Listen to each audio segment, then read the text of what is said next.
Durante 53 años te dijeron que la Luna estaba comprendida. Un mundo muerto. Un satélite gris, geológicamente silencioso, completamente cartografiado.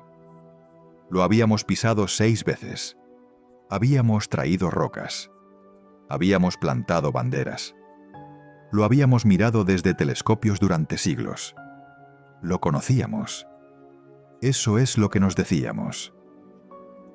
El 6 de abril de 2026, 4 astronautas a bordo de la cápsula Orion pasaron por el lado de la Luna que nunca ves desde la Tierra. El lado que lleva permanentemente girado hacia el espacio profundo desde que la Luna existe. El lado que ningún ser humano había visto con sus propios ojos desde las misiones Apolo. Y lo que encontraron allí deshizo esa ilusión cómoda en cuestión de horas. La corteza del lado oculto es 50 kilómetros más gruesa que la del lado cercano. Y nadie termina de explicar por qué. Hay un cráter tan enorme que si lo trasladases a un mapa de Estados Unidos abarcaría desde Texas hasta Virginia, y sepultado bajo su suelo, a más de 300 kilómetros de profundidad, hay algo de una masa de al menos 2,18 quintillones de kilogramos que deforma el campo gravitacional local y que los científicos no pueden identificar con certeza. Hay regiones de la corteza lunar magnetizadas como si respondieran a un campo magnético global que la Luna dejó de tener hace miles de millones de años. Hay una mancha de calor enterrada bajo la superficie que mide 50 kilómetros de ancho y que registra 10 grados más que todo lo que la rodea. Y hay formaciones que la física lunar no debería producir. Granito, una roca que en la Tierra requiere agua y tectónica de placas para formarse. En la Luna no hay agua. En la Luna no hay tectónica de placas. Y hay granito en la cara oculta. Cuando Victor Glover, piloto de Artemis II, intentó describir lo que veía en tiempo real antes de que las comunicaciones se cortaran, dijo esto: los seres humanos probablemente no han evolucionado para ver lo que estamos viendo. Es verdaderamente difícil de describir. No lo dijo un poeta, lo dijo un piloto naval, un capitán, un hombre con 168 días a bordo de la Estación Espacial Internacional. Alguien para quien el espacio no es nuevo. Y aún así, no tenía palabras. La cara oculta de la Luna no es lo que pensábamos que era. Y Artemis II acaba de demostrarlo. En los próximos minutos vas a entender exactamente por qué la cara oculta de la Luna es tan diferente de la cara cercana que llevas toda la vida mirando. No en teoría. Con las cifras que Artemis II midió, fotografió y transmitió. Vas a entender qué es la cuenca Polo Sur Aitken, por qué la masa enterrada bajo su suelo desafía los modelos actuales, y qué significa que el impacto que la formó haya podido reorganizar el interior de la Luna entera. Vas a entender por qué el granito no debería estar allí. ¿Por qué el calor residual de volcanes extintos hace 3.500 millones de años todavía se detecta hoy? ¿Por qué los tubos de lava sellados podrían ser los mayores misterios sin resolver de la superficie lunar? Y vas a entender qué vieron los 4 astronautas de Artemis II durante los 40 minutos en que estuvieron completamente aislados del planeta, sin radio, sin señal, solos con la cara más antigua y más violenta del sistema solar interior. Al final vas a encontrarte con una pregunta que la cara oculta de la Luna lleva décadas planteando sin respuesta satisfactoria. ¿Cómo puede la misma Luna tener 2 hemisferios tan radicalmente distintos si es un solo objeto formado del mismo material en el mismo momento? ¿Y por qué esa pregunta importa para todo lo que la humanidad quiere hacer en el espacio en las próximas décadas? Antes de que Artemis II despegara, la cara oculta de la Luna era conocida únicamente a través de instrumentos. Orbitadores, sondas, satélites de gravimetría, radares. El Lunar Reconnaissance. Orbiter de la NASA ha mapeado cada kilómetro cuadrado de la superficie con resolución de 50 centímetros. Los datos existen. Los modelos existen. Pero hay algo que ningún instrumento había hecho. Enviar ojos humanos. La diferencia entre los datos de un orbitador y la observación directa de un ser humano entrenado no es sentimental, es científica. Un orbitador mide lo que sus sensores pueden medir. Un astronauta entrenado en geología lunar puede ver la diferencia de color entre dos regiones contiguas de la superficie y reconocer inmediatamente que eso indica una diferencia de composición mineral que los mapas no habían caracterizado.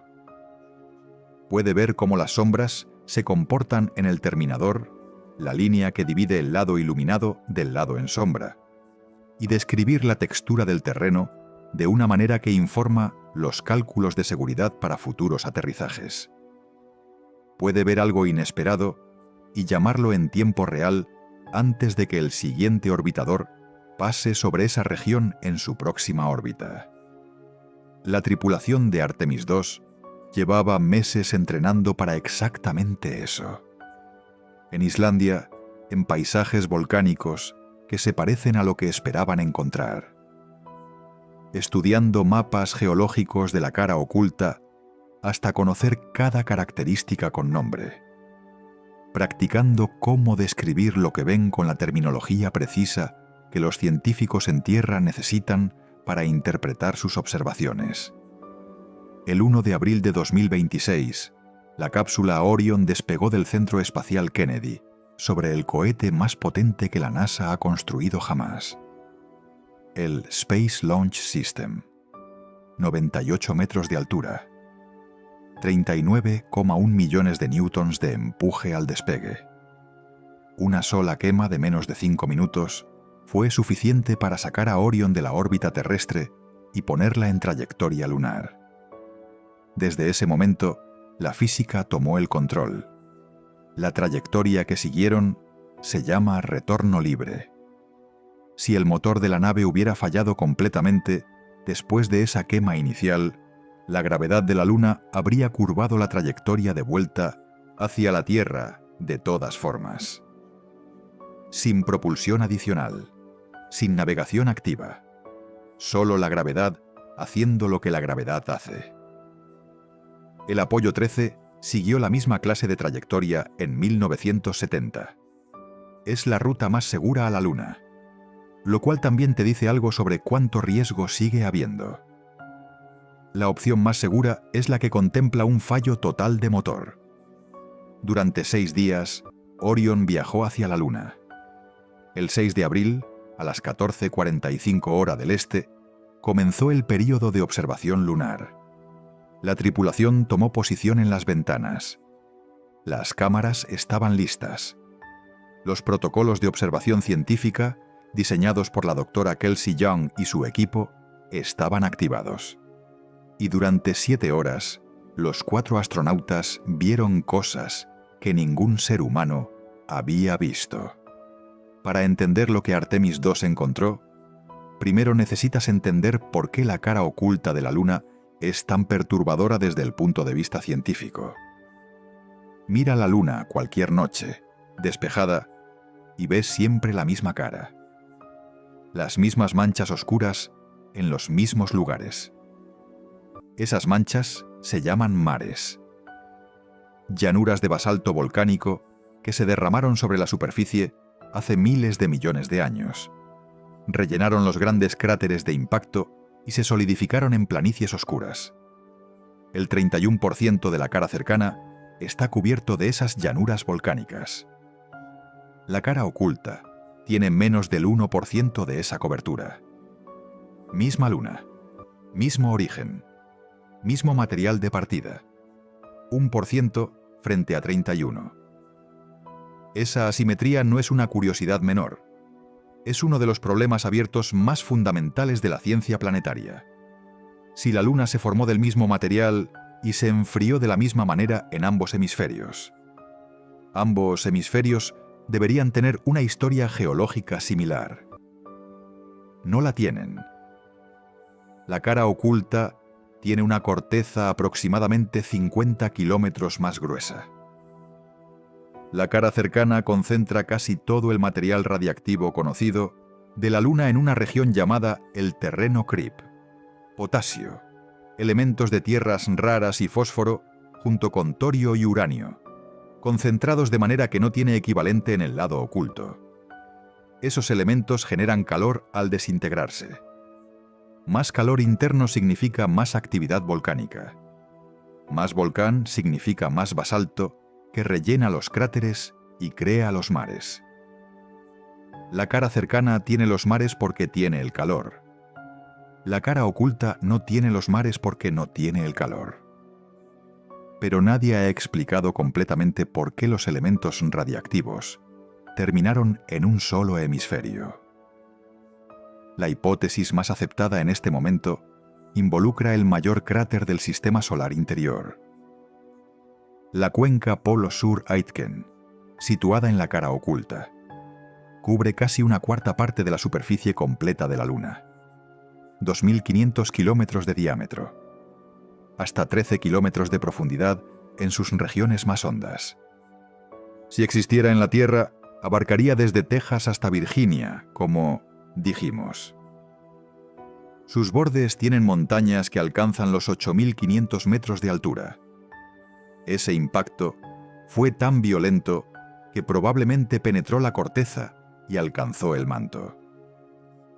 Y el modelo que la Universidad de Brown publicó en 2022 en Science Advances sugiere que la onda de calor generada por ese impacto se propagó por el interior de la Luna y arrastró el material Crip, el radiactivo, hacia el lado opuesto, hacia la cara cercana, dejando la cara oculta sin ese combustible interno, con una corteza más gruesa que resistió el volcán, con la superficie antigua, craterizada, que los astronautas de Artemis II vieron desde sus ventanas, y enterrado bajo el suelo de esa cuenca, algo que los instrumentos de gravimetría detectaron, pero que nadie puede identificar con certeza.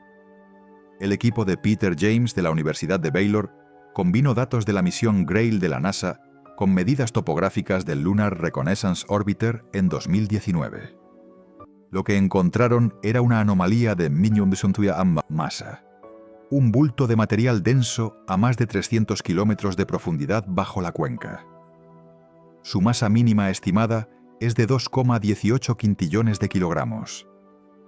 James la describió como equivalente a enterrar un montón de metal 5 veces más grande que la isla Grande de Hawái. Ese material es suficientemente pesado para deprimir el fondo de la cuenca más de 800 metros respecto a lo que debería ser. La explicación más probable es que es el núcleo metálico del asteroide que formó la cuenca. El proyectil original, todavía allí, todavía dentro de la Luna, como la punta de una bala que el cuerpo nunca logró expulsar después de 4.000 millones de años. La tripulación de Artemis II fue la primera en ver el borde oriental de esa cuenca con sus propios ojos. Los astronautas del Apollo nunca tuvieron esa perspectiva. Sus trayectorias no los llevaron sobre las regiones correctas de la cara oculta. Su ángulo de iluminación no coincidió. Artemis II sobrevoló la cuenca deliberadamente, diseñando la trayectoria para exponer esa región a la iluminación solar desde el ángulo que los científicos necesitaban. A las 18:44 UTC del 6 de abril, la Orion desapareció detrás de la Luna. Las comunicaciones se cortaron. El Deep Space Network perdió la señal. Y durante 40 minutos exactos, 4 seres humanos estuvieron completamente solos con la cara oculta. No fue la primera pérdida de señal de la historia del programa espacial. Los astronautas del Apolo también experimentaron blackouts comunicativos al pasar detrás de la Luna, pero ninguno de ellos había visto la cara oculta desde la perspectiva de Artemis II, a 6.545 kilómetros de la superficie. con el borde oriental de la cuenca Polo Sur Aitken bajo sus pies. Con la cuenca Orientale, el mayor cráter de impacto bien preservado del sistema solar interior, visible completa por primera vez para ojos humanos. Victor Glover se quedó paralizado delante del terminador. El terminador es la línea que divide el lado iluminado del lado en sombra en cualquier momento dado. En el terminador, la luz solar llega en un ángulo tan rasante que las sombras son extraordinariamente largas. Una cresta de 100 metros proyecta una sombra de kilómetros. Un cráter que bajo iluminación directa parecería plano, se convierte en un pozo de oscuridad absoluta, con islotes de terreno iluminado flotando sobre la negrura. Glover transmitió antes de que se cortara la señal. Hay islas de terreno completamente rodeadas de oscuridad, lo que indica una variación real del terreno. Hay 2 rayos en forma de isla, apuntando hacia el oeste y el norte, indicando crestas muy altas y cañones muy profundos. El terminador está lleno de magia. La razón por la que esas descripciones tienen valor científico directo es esta. Artemis 4, la misión que aterrizará en el Polo Sur lunar en 2028, tendrá que descender a la superficie en condiciones de iluminación casi idénticas a las del terminador. El Polo Sur lunar nunca recibe luz solar en ángulo vertical, siempre desde el horizonte. Ángulos de menos de 1,5 grados. Sombras siempre largas. Contraste extremo entre zonas iluminadas y zonas en sombra. La descripción de Glover es entrenamiento para los próximos. Una descripción humana de cómo se ve eso desde dentro, de qué ilusiones ópticas crea, de qué errores de percepción produce, que ningún simulador en tierra puede replicar completamente. Christina Koch y Jeremy Hansen fotografiaron la cuenca Hertzsprung. 590 kilómetros de diámetro. 2 anillos concéntricos de montañas. Una cuenca de impacto antigua que ha sido tan modificada por impactos posteriores que sus rasgos originales están casi enterrados. Los científicos en tierra la habían incluido en la lista de objetivos precisamente para comparar con Orientale. Orientale tiene 3.800 millones de años y está relativamente preservada. Hertzsprung es más antigua y más degradada. La comparación entre las dos permite a los geólogos estudiar cómo evolucionan las cuencas de impacto a lo largo del tiempo. Koch fue la primera en verbalizarlo en tiempo real. Acabamos de tener un momento enorme dándonos cuenta de que Hertzsprung es aproximadamente del mismo tamaño que Orientale.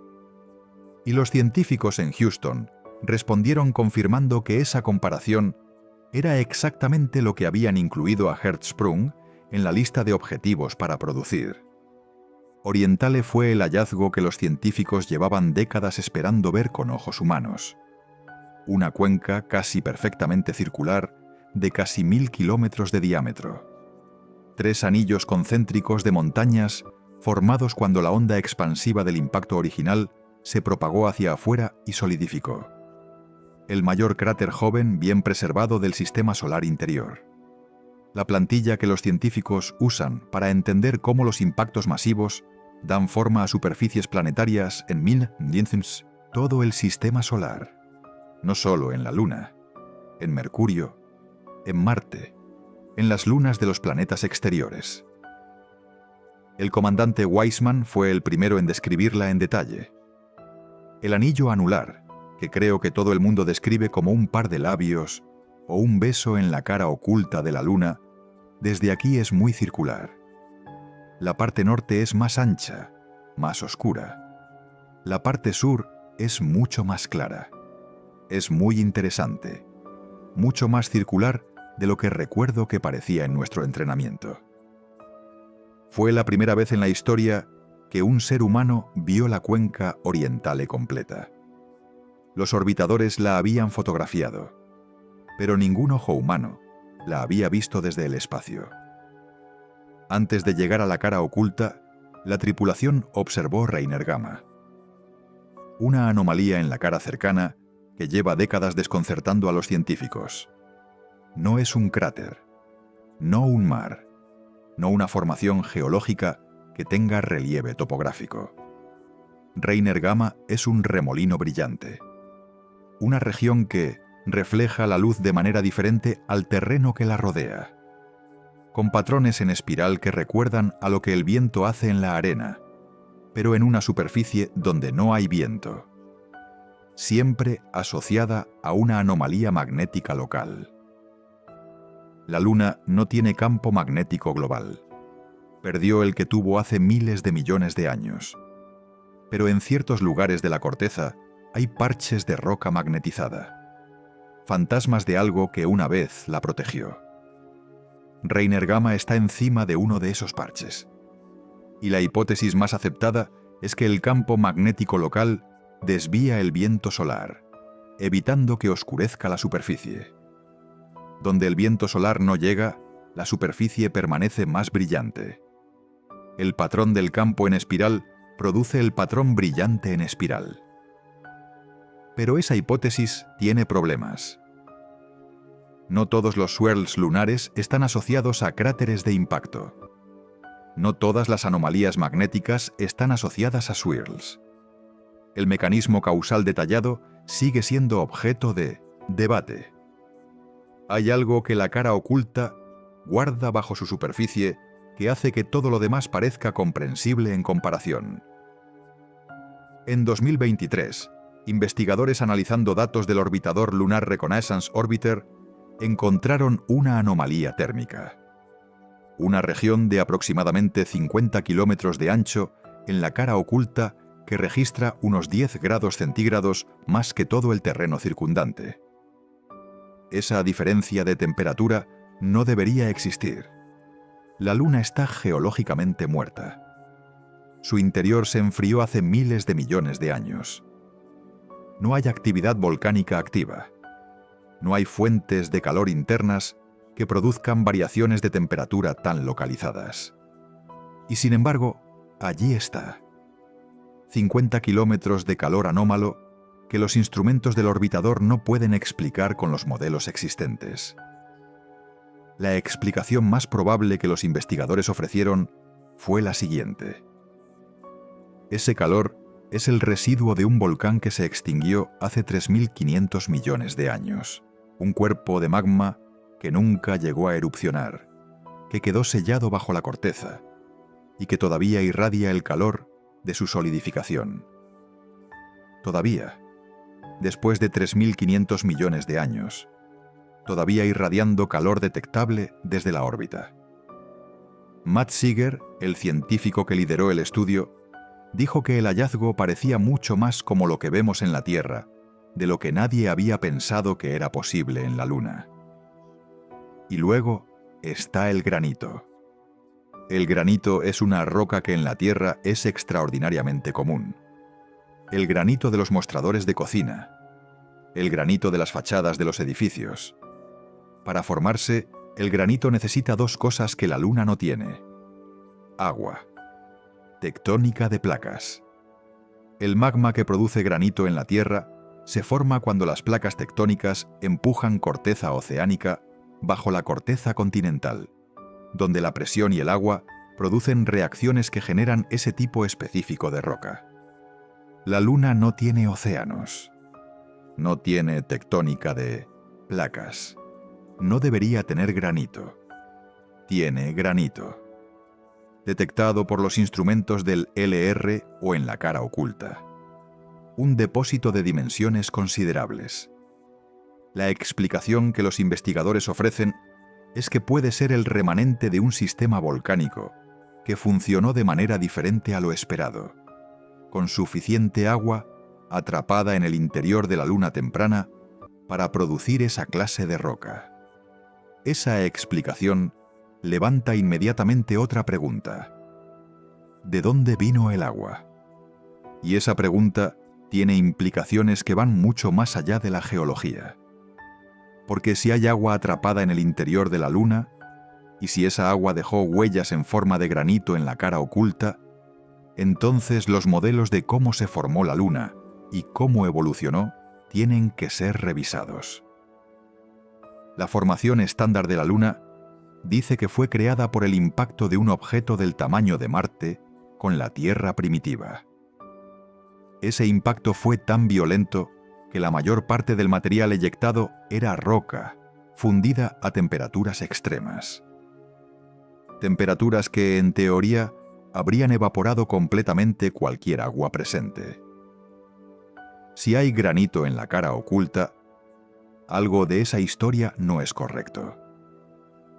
Y si la historia de la formación de la Luna no es correcta, la historia de la formación de la Tierra tampoco lo es completamente. Porque el mismo impacto que formó la Luna también le dio a la Tierra parte de su agua, parte de su atmósfera, parte del material del que eventualmente emergió la vida. El granito en la cara oculta de la Luna no es solo un problema de geología lunar, es potencialmente un problema de astrofísica del origen de la vida en la Tierra. Luego están los tubos de lava. Los tubos de lava son túneles subterráneos formados cuando la lava fluye bajo una capa solidificada de roca que actúa como techo. La lava fluye por el interior, se vacía y el túnel queda. En la Tierra son comunes y accesibles. Los turistas los visitan en Hawái y en las islas Canarias. En la Luna, los datos de radar y las imágenes de alta resolución muestran pozos de entrada que abren a cavernas de dimensiones enormes. Estimaciones basadas en la escala de los pozos visibles desde la órbita sugieren que algunos de esos tubos podrían tener decenas de metros de altura y cientos de metros de ancho, suficiente para contener estructuras enteras. Pero su tamaño real, su distribución, su integridad estructural, si aguantarían el peso de una base, si están conectados en redes más amplias, todo eso es completamente desconocido. Lo que sí sabemos es que las temperaturas en el interior de esos tubos serían radicalmente más estables que en la superficie. En la superficie lunar, la temperatura varía entre 130 grados bajo cero durante la noche lunar y 120 grados sobre cero durante el día. Dentro de un tubo de lava sellado, la temperatura podría mantenerse estable alrededor de los menos 20 grados. No cómodo para los estándares humanos, pero manejable, con las contramedidas correctas. Y sin la exposición a la radiación cósmica que hace que la superficie sea tan hostil para la vida prolongada. Los tubos de lava lunares son el candidato más obvio para albergar una base humana permanente. Y nadie ha entrado todavía en ninguno. Hay algo que los astronautas del Apollo dejaron en la superficie de la Luna que produjo datos durante años después de que los últimos astronautas regresaran en 1972. Sismómetros. Instrumentos diseñados para detectar movimientos del suelo. Y lo que esos sismómetros registraron cambió silenciosamente la imagen de la Luna como mundo geológicamente muerto. Entre 1969 y 1977, los sismómetros del Apollo registraron miles de temblores lunares. De varios tipos. Temblores superficiales, a menos de 300 kilómetros de profundidad. Temblores profundos, a entre 700 y 1200 kilómetros de profundidad. Los temblores profundos son misteriosos porque ocurren en ciclos vinculados a las fuerzas de marea que la Tierra ejerce sobre la Luna. Pero los temblores superficiales son los que más preocupaban a los sismólogos. Los temblores superficiales lunares son significativamente más fuertes que los profundos. Y su patrón es diferente del patrón sísmico terrestre. En la Tierra, las ondas sísmicas de un terremoto se propagan y se disipan rápidamente porque las rocas de la corteza terrestre están fracturadas y saturadas de fluidos. En la Luna, los temblores superficiales reverberan durante horas. Las ondas sísmicas rebotan en el interior seco y fracturado de la corteza lunar sin disiparse. Los sismólogos describieron los primeros registros lunares diciendo que la luna sonaba como una campana cuando la sacudías.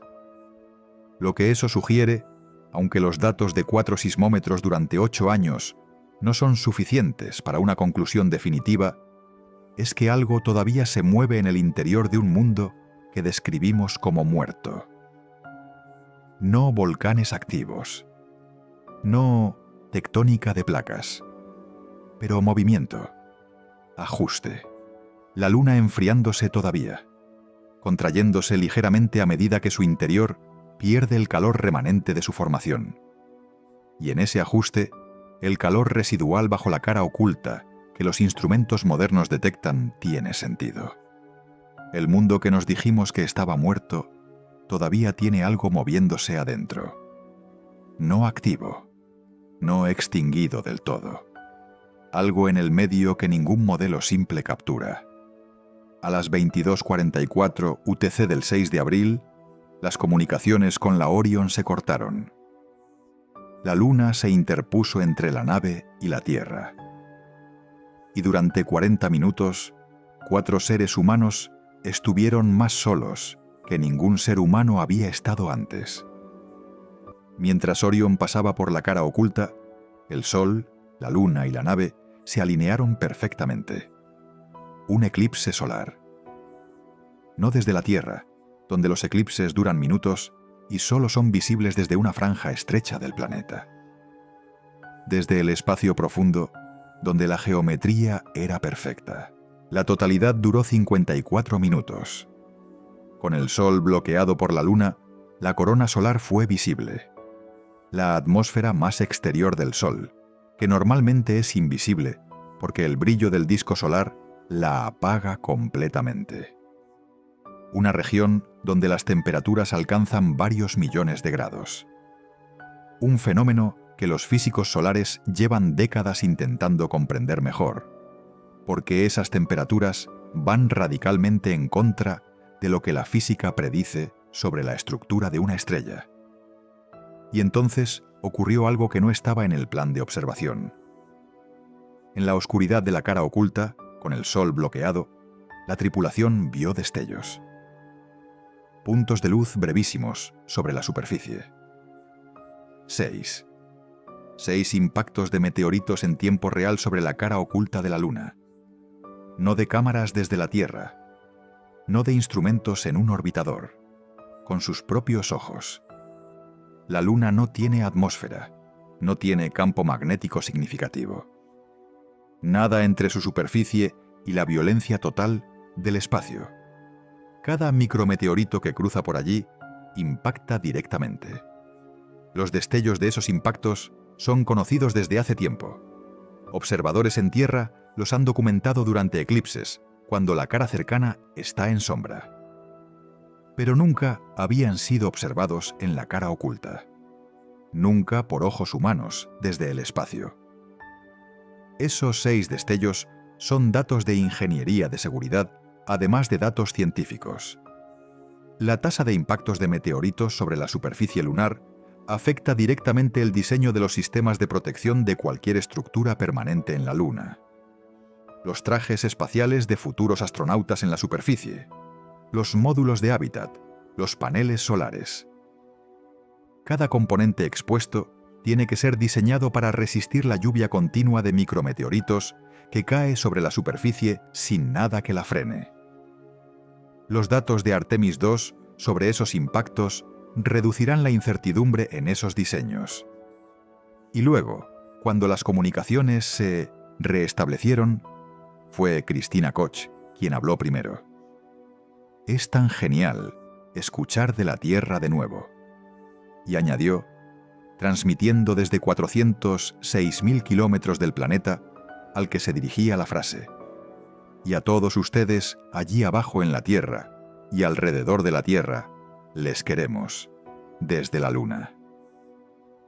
El 6 de abril de 2026, mientras Orion sobrevolaba la región al noroeste de la cuenca Orientale, la tripulación identificó 2 pequeños cráteres sin nombre y propuso nombres para ellos.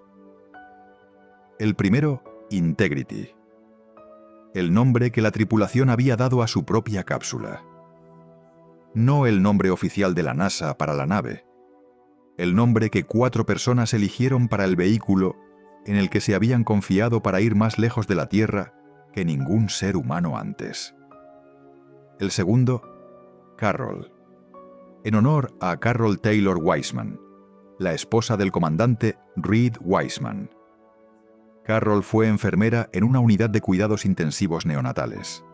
Murió de cáncer el 17 de mayo de 2020. Wiseman llegó al mando de la misión más arriesgada de la NASA desde el Apolo, sabiendo que su esposa nunca vería el despegue.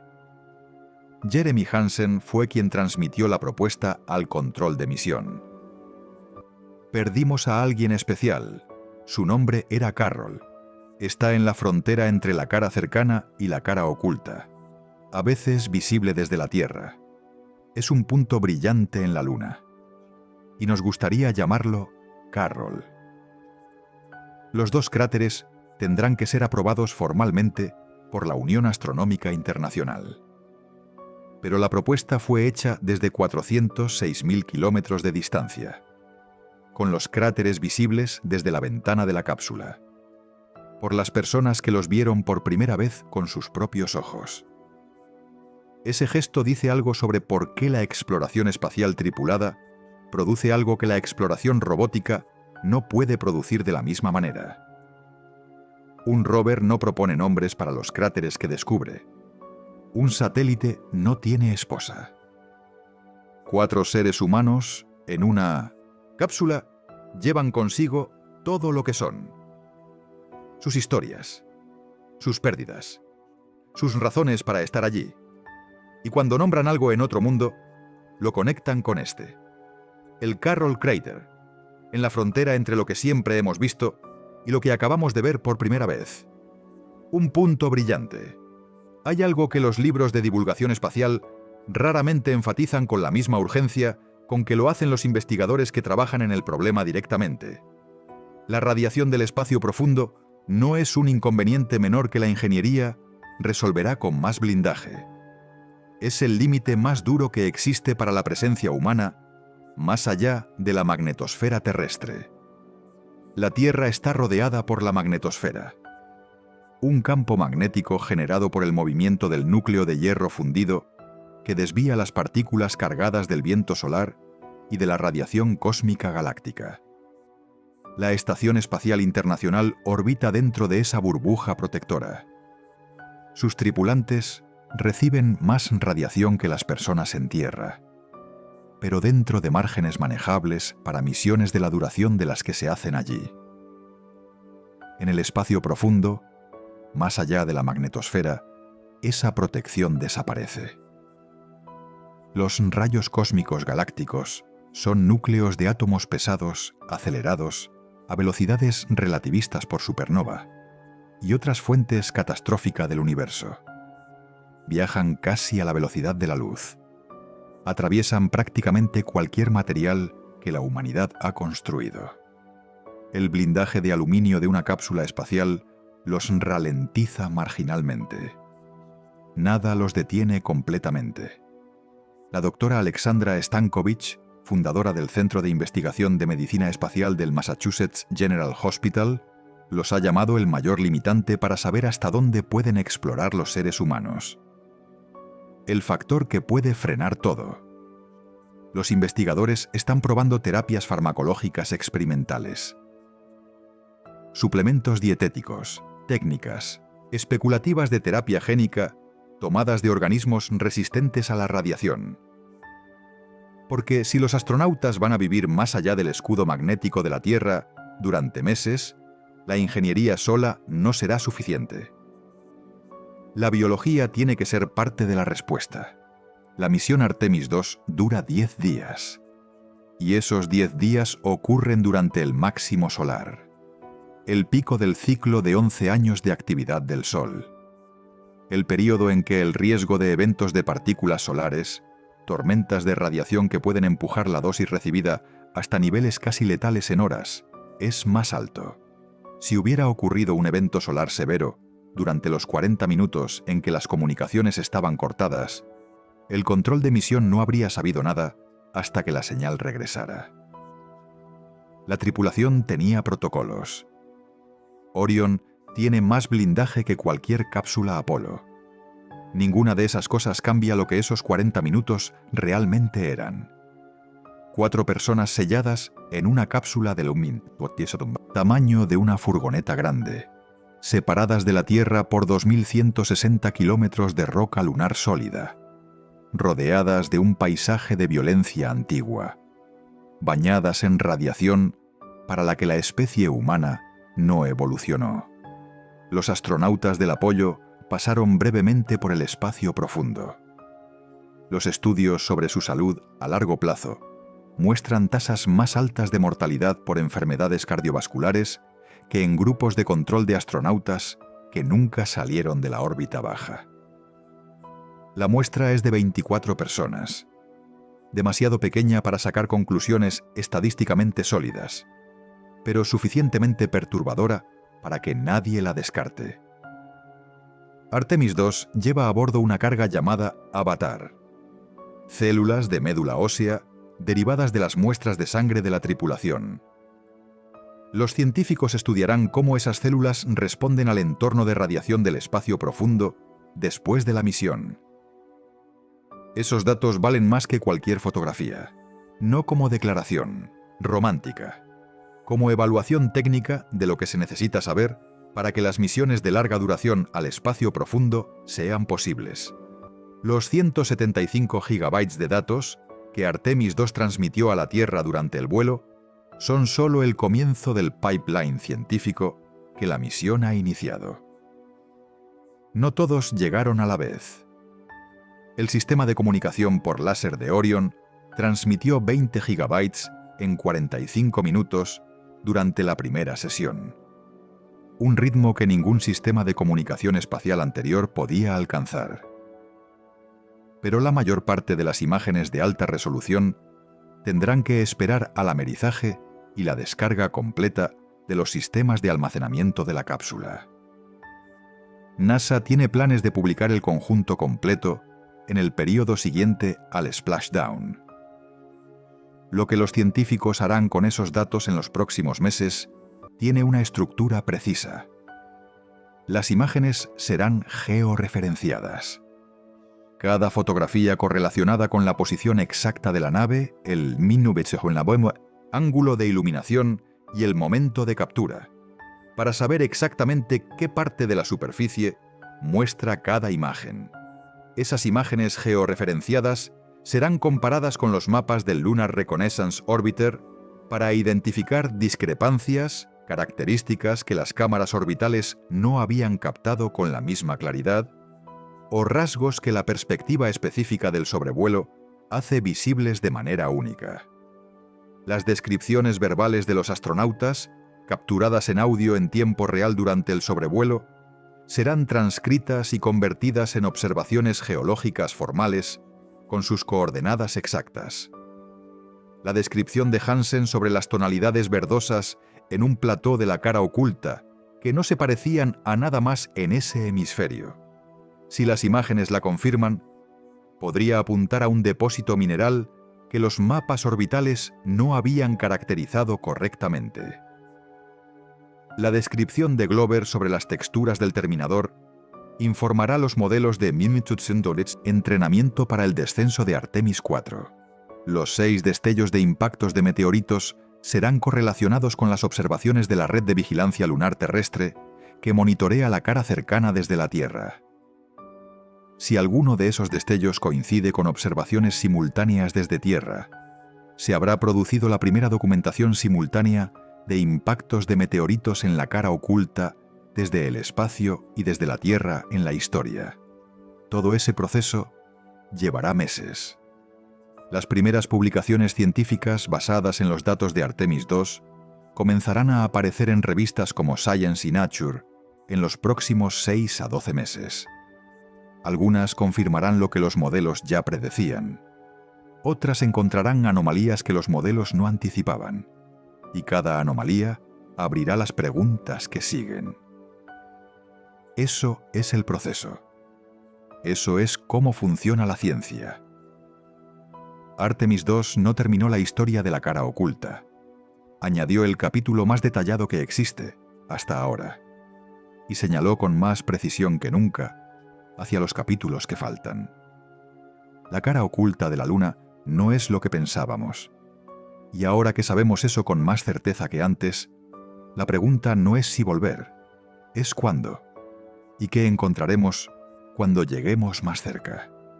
La cara oculta de la Luna no es solo el lugar más antiguo y más violento que ningún ser humano ha visitado. Es también el territorio más estratégicamente valioso del sistema solar interior para la astronomía del siglo XXI. China aterrizó en la cara oculta en enero de 2019. El Chang'e 4 fue el primer aterrizaje controlado en ese hemisferio. Requirió un satélite de retransmisión en órbita halo, más allá de la Luna, el Kekiao, porque desde la cara oculta no es posible la comunicación directa con la Tierra. La Luna entera se interpone. El rover Yutu-2 encontró olivino y piroxeno en el suelo de la cuenca Von Karman, confirmando que el impacto que formó la cuenca Polo Sur-Aitken fue suficientemente profundo para excavar material del manto lunar. Material de cientos de kilómetros bajo la superficie. En 2024, la misión Chang'e 6 fue más lejos. Recogió muestras de la cara oculta y las trajo de vuelta a la Tierra. La primera vez en la historia que material del hemisferio oculto de la Luna había sido analizado en laboratorio. Los científicos todavía están procesando esas muestras, pero lo que ya saben es que el basalto de la cara oculta tiene 2.800 millones de años. Sorprendentemente joven para esa región, y que carece prácticamente de los elementos CRIP que en la cara cercana alimentaron el volcán tardío. Lo que plantea una nueva pregunta sin respuesta satisfactoria. Si no tenía los elementos que producen calor, ¿cómo mantuvo el volcán activo durante 1.400 millones de años? Y hay algo que la cara oculta ofrece que no existe en ningún otro lugar del sistema solar interior. Silencio de radio. La cara oculta de la Luna está permanentemente apantallada del ruido electromagnético de la civilización humana en la Tierra. Cada torre de telefonía, cada señal de radiodifusión, cada router de Wi-Fi, todo bloqueado por 3.400 kilómetros de roca sólida. Para los radioastrónomos, la cara oculta es el puesto de escucha más quieto que existe. Telescopios situados allí podrían detectar frecuencias por debajo de 30 MHz que la ionosfera de la Tierra bloquea completamente. Una ventana hacia el universo temprano, hacia los primeros cientos de millones de años después del Big Bang, que nunca ha estado abierta antes. Múltiples agencias espaciales han propuesto construir observatorios en la cara oculta precisamente por esa razón. La NASA, la ESA, la Agencia Espacial China, la competencia por establecer infraestructura allí, ya sea científica, ya sea de recursos, ya sea de posicionamiento estratégico para el futuro del transporte espacial, es real. No es política todavía en el sentido formal de reclamaciones territoriales. El Tratado del Espacio Exterior de 1967 prohíbe la apropiación nacional de cuerpos celestes. Pero los recursos que se extraigan, los datos que se generen, las infraestructuras que se construyan, todo eso es contestable. Y la carrera por tener presencia allí ha comenzado.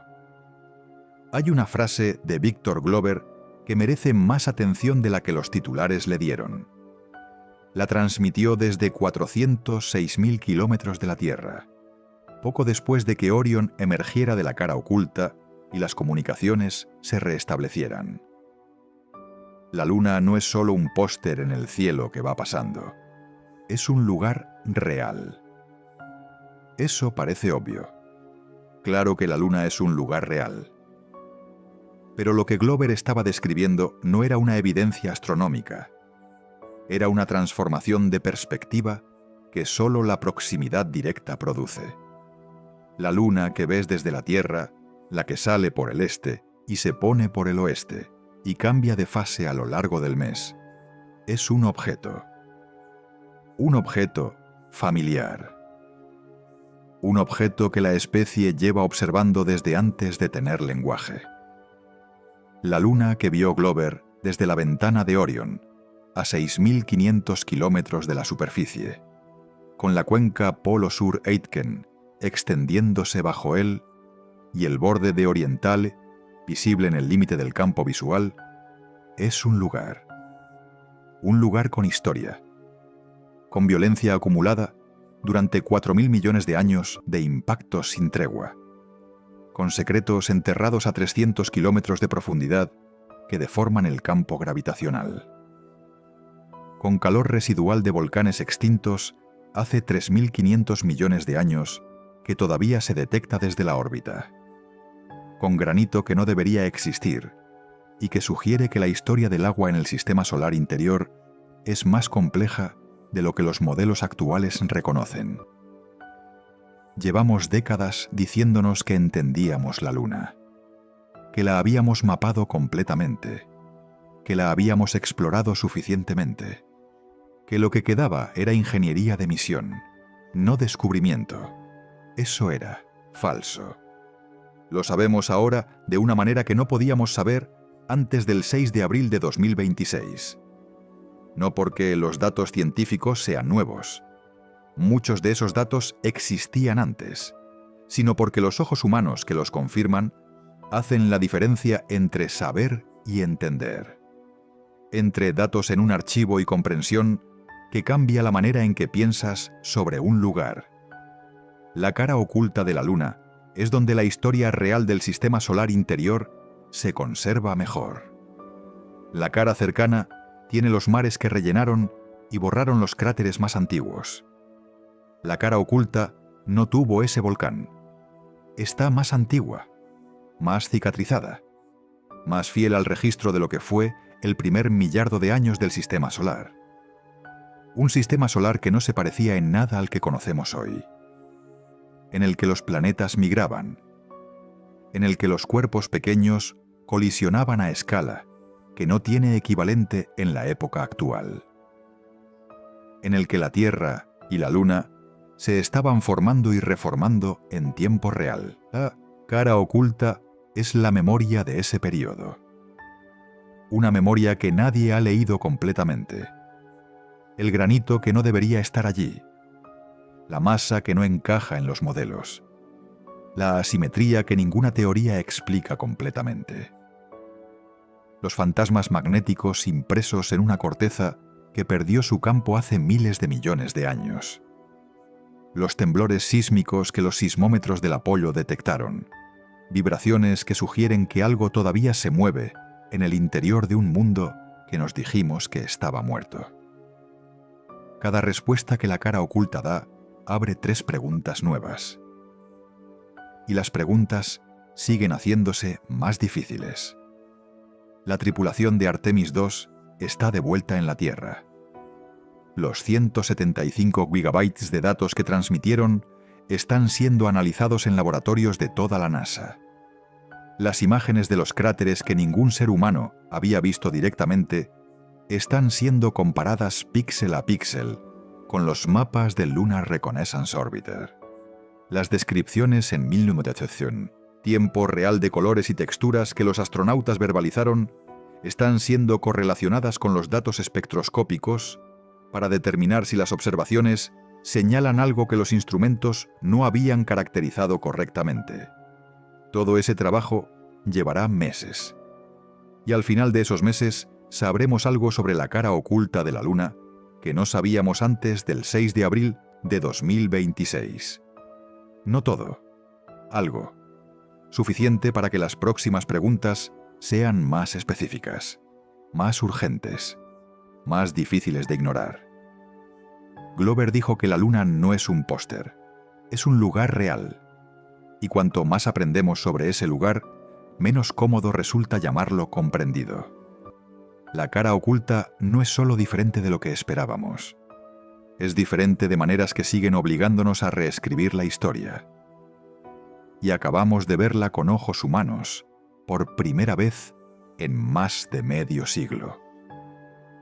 Eso no es el final de la historia, es el principio del siguiente capítulo. Y el siguiente capítulo va a ser más perturbador que este.